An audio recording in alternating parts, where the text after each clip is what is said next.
Praise the Lord. கர்த்தரும் இரட்சகருமாகிய இயேசு கிறிஸ்துவின் இனிய நாமத்தினாலே உங்களை மனதார வாழ்த்துகிறேன். இந்த நல்ல நாளை காண செய்த தேவனுக்கு ஸ்தோத்திரம் உண்டாவதாக.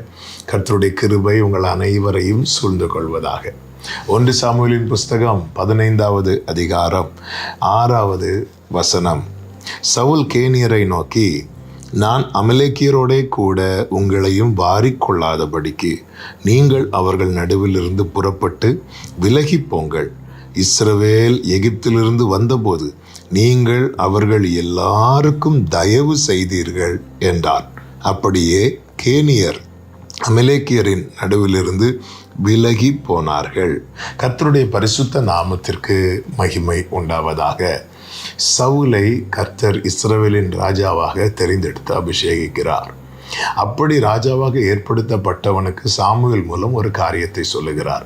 என்ன காரியம் என்றால், கர்த்தருடைய மனதில் இருந்த ஒரு காரியம் சொல்லுகிறார். அமலேக்கியனை அழிக்க வேண்டும் என்று. இந்த காரியத்தை உள்வாங்கி அமலேக்கியரை அழிக்க புறப்படும் போது சவுல் கேனியரை பார்த்து சொல்லுகிறார். என்ன சொல்லுகிறார்னா, நான் அமலேக்கியனை அழிக்க போகிறேன்.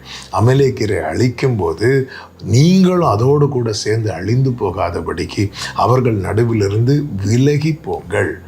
ஏன் நீங்கள் விலகி போனோம், ஏன் நீங்கள் அழிக்கப்படக்கூடாது என்றால், நீங்கள் இஸ்ரவேலுக்கு நன்மை செய்தீர்கள் என்று சொல்லுகிறதை இங்கே பார்க்க முடியும். அது போலவே கேனியர் விலகி போகிறதை வேதம் நமக்கு காண்பிக்கிறது.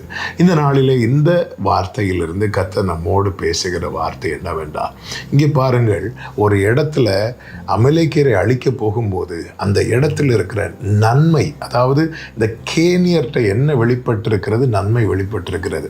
இந்த கேனியரை அழிச்சிடக்கூடாது, இவங்க நன்மை செய்கிறவங்க என்கிற காரியத்தில் ரொம்ப கவனமாக இருந்து கேனியரை எந்த விதத்திலையும் அழிக்காமல் அமலேக்கின் மேலே கை வைக்கிறதை பார்க்க முடியும். இது போல தான் என்னை கேட்டுக்கொண்டிருக்கிற அன்பு சகோதரா சகோதரி, ஆவிக்குரிய கண்ணோட்டத்தோடு இந்த வார்த்தையை எடுத்து சொல்லுகிறேன். சில நேரத்தில் சிலர் செய்கிற செயல்கள் நமக்கு பிடிக்காம ஆயிரும். ஒரு கேரக்டரை வச்சு தான் பல நேரத்தில் நாம் ஒரு நபரை நேசிக்கிறதும் வெறுக்கிறதுமாய் இருக்கிறது. சுபாவத்தை வைத்து. ஆமே, நம்ம கூட பழகிறவங்களில் நமக்கு சிலரை ரொம்ப பிடிக்கும், சிலரை ரொம்ப பிடிக்காமலே போகும். இதெல்லாம் எதை வச்சு அப்படின்னு பார்த்தீங்கன்னா, மேக்சிமம் இந்த கேரக்டரை வச்சு தான் இருக்கும். ஆமேன். தீமையான காரியங்கள் அழிக்கப்பட வேண்டியது அவசியம். அதே நேரத்தில் நன்மையான காரியங்கள் அழிக்கப்படாதபடி நாம் ரொம்ப ஜாக்கிரதையாய் கவனமாக இருக்க வேண்டும். ஒருவருடைய செயல் நமக்கு பிடிக்காம ஆகும்போது பல நேரத்தில் அந்த நபரையே நம்ம வெறுத்து விடுகிறோம். அப்படிப்பட்ட ஒரு செயலை நம்ம செய்யாமல் அந்த கேரக்டரை வெறுப்போம், அந்த நபரை நேசிப்போம். பாருங்கள், பவுலுக்கு விரோதமாய் ஒரு குறி சொல்லுகிற ஆவி உடையவள் வந்து டெய்லி டெய்லி டெய்லி டெய்லி அவள் என்னெல்லாமோ பேசி பேசி பேசி பேசி பவுலை ரொம்ப டிஸ்டர்ப் பண்ணிகிட்டே இருப்பாள். ஒரு நாள் பவுல் ஆவியில் வைராக்கியம் கொண்டு என்ன செய்வார் தெரியுமா? அவளை அட்டாக் பண்ணாமல் அந்த ஸ்பிரிட் அட்டாக் பண்ணார். இதனால் என்னாச்சு தெரியுமா? அந்த ஸ்பிரிட் அவளை விட்டு விலகி போய் அவள் காக்கப்பட்டாள், அவள் சொஸ்தமானாள், அவள் விடுவிக்கப்பட்டு ஆண்டவரை ஏற்றுக்கொள்ளுகிறாள். என கேட்கிற ஒவ்வொருவருக்கும் சொல்லுகிற செய்தி இதுதான். ஆமென். சிலருடைய செயல் நிமித்தம் நமக்குள்ளே எழும்புகிற பகை, அப்படிப்பட்ட பகை அமலேக்கியனை அழிக்கட்டும்.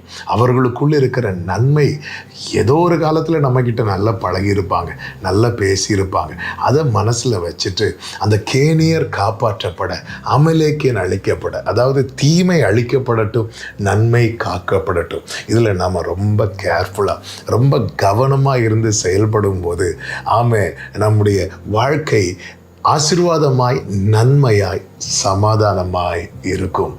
ஆமென். ஆண்டவர் நம்மை நேசித்து நம்மில் உள்ள பாவத்தை வெறுத்தார். ஹல்லேலூயா. இதுதான் உண்மை. அவர் பாவம் அவரிடத்தில் சேராது, தீமை அவரிடத்தில் சேராது. தீமையை பார்க்க மாட்டாத சுத்த கண்ணன். ஆனால் ஆண்டவர் நம்மளை பார்த்தார்ல, அது அர்த்தம் நம்மில் இருக்கிற தீமையை வெறுத்தார், நம்மை நேசிக்கிறார். ஏசாவை வெறுத்தேன், யாக்கோபை சிநேகித்தேன்னு சொன்னார். பார்த்தீங்களா? எனக்கு ஏசாவை பிடிக்காது, அதனால் மொத்தம் அந்த குடும்பத்தில் இருக்கிற யாரையும் எனக்கு பிடிக்காது அப்படி ஆண்டவர் சொன்னார். இல்லை, ஏசா உலகத்துக்கு அடையாளமாக இருக்கிறது. தகப்பனுக்கு மனநோவை உண்டாக்கினவர், வேதனை உண்டாக்கின ஏசாவை நான் வெறுத்தேன், யாக்கோபை சிநேகித்தேன் என்று கர்த்தர் சொல்லுகிறார். 2 பேரும் சகோதரர்கள் அல்லவா? பொதுவாக பாருங்கள், ஒருத்தங்களை பிடிக்கலைன்னா அந்த குடும்பத்தையே வெறுக்க ஆரம்பிச்சிடுவாங்க. இது உலக வழக்கங்க. ஒரு தேவ பிள்ளைக்கு அப்படி இருக்கக்கூடாது. தீமையை வெறுத்து விடுங்கள், நன்மையை சிநேகியுங்கள். ஆமென். ஒருத்தங்க கேரக்டர் பிடிக்கலையா, அந்த காரியத்துக்கு விரோதமாக நீங்கள் போராடுங்க. எப்படி போராட? மாம்சத்தோடு இரத்தத்தோடு இல்லை, ஆவியில் தேவ சமூகத்திலிருந்து அந்த சுபாவ மாற்றத்துக்காக ஜெபம் பண்ணுவோம். இந்த பகையை நமக்குள்ளே வைக்காதபடி எத்தனையோ கேனியர்களை அழித்து விடுகிறோம். எவ்வளோ நல்ல நல்ல கேரக்டர் உள்ளவங்க ஏதோ ஒரு வார்த்தை பேசியிருப்பாங்க, மொத்தமாக அவங்கள பகைச்சாச்சு. இப்படி எத்தனை உறவுகளை நம்ம இழந்திருக்கிறோம், வெறுத்திருக்கிறோம். ஆமென். இப்படிப்பட்ட நிலை தொடராதபடி நல்ல ஜாக்கிரதையாய் கவனமாய் செயல்பட ஆண்டவர்கிட்ட அனுதினம் கிருபையும் கேட்க வேண்டும், ஞானத்தையும் கேட்க வேண்டும், பக்குவத்தையும் கேட்க வேண்டும். ஆண்டவரிடத்தில் கேட்போம், கர்த்தர் நம்மை நடத்துவார்.